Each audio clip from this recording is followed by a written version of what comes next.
First car was a 34 Ford, which hardly ran. Graduated to a 37 Buick with an 8-cylinder. It was faster. Enjoyed it because it would easily go over 100. And one of the things that I was first to master was to be able to drive a car sideways down the city street in the rain without bouncing off any parked cars or curbs. I ended up winning some local races with a 40 Ford Coupe, which amazed him against sports cars.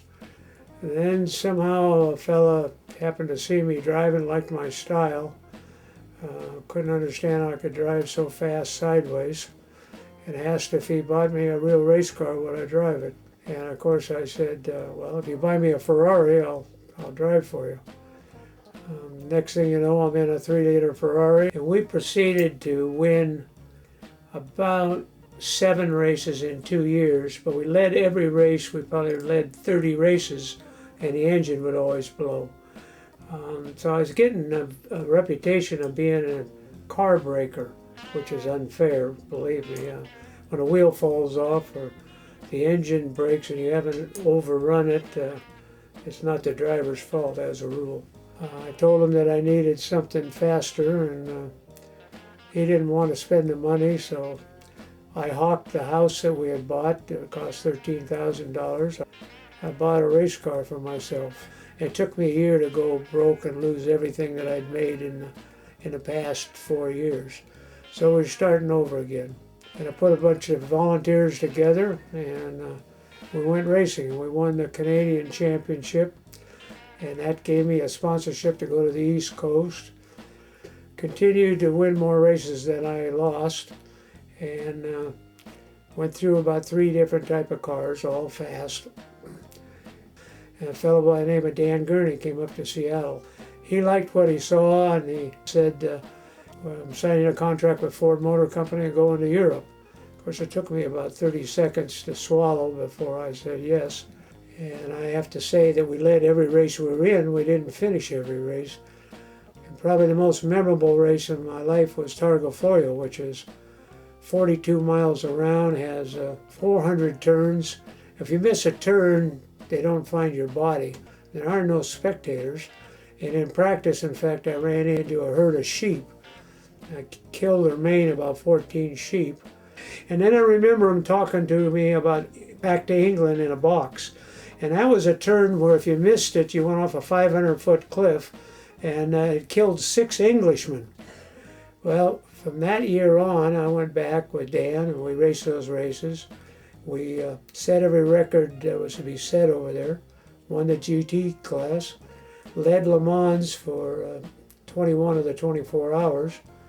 We lost, the Ford slowed us down to get a picture finish with the other 2 Fords, and it cooled the engine down, blew a head gasket, and we did not finish the race. And from there, I started racing sports cars that were sponsored by Goodyear and Olsonite, Steel Company, major sponsors and top line cars. So I drove for Dan Gurney for about 5 years. In 1972, we happened to be fortunate enough to be the first guys to average over 200 in the history of auto racing. My teammate was Bobby Unser, and we're running both Eagles that were built here in Southern California with turbo Alfies. And we were developing for qualifying around 1,200 horsepower. You run at speeds around 230 down the straightaway back in 1972. Then you wove for the turns. Well, we ran 242 down the straightaway. And I came off the turns like you'd see in a quarter mile. Sideways, I scraped the wall twice, and I come in, and I was fortunate enough to be the first guy to average over 200 in the history of auto racing. At Indianapolis, which is probably the race in the world today as far as I'm concerned, I had a chance to win it 4 times out of 13 years. I led over 100 laps during various races, but the memory I've got in my mind is 1972, where I had the field completely handled. There's nobody could catch me. I went up high on the race course in certain areas where all the hot tire parts and the pea gravel was. So I decided I'd come into the pits, and I came in and they pulled me into Bobby Unser's pit, who was a little quicker than my pit. They hooked up the fuel for 1.3 seconds before they waved him off. They replaced the tire, and I went out past Mark Donohue and got the checkered flag.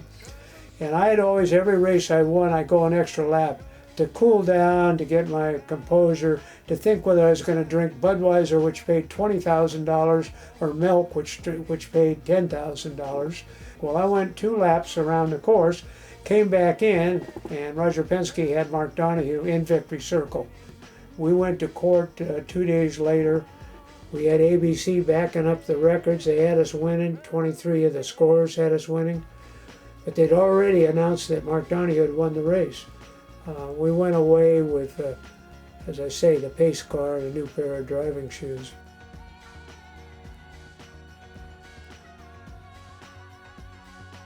Got hurt and crashed at Indy, hit the wall about 200, put a rib through my lung and a few other things. And I started thinking, you know, a lot of my friends have been killed in racing accidents. I've spent 32 years driving cars, but I had 136 career race wins, and that means major races.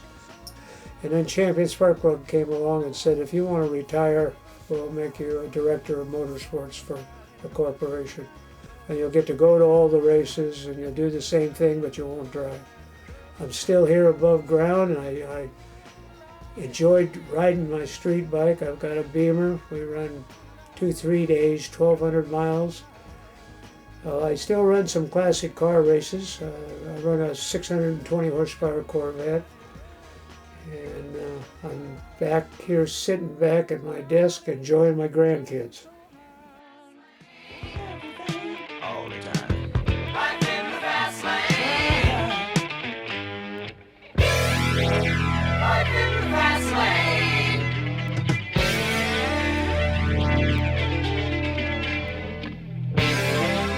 Life in the fast lane.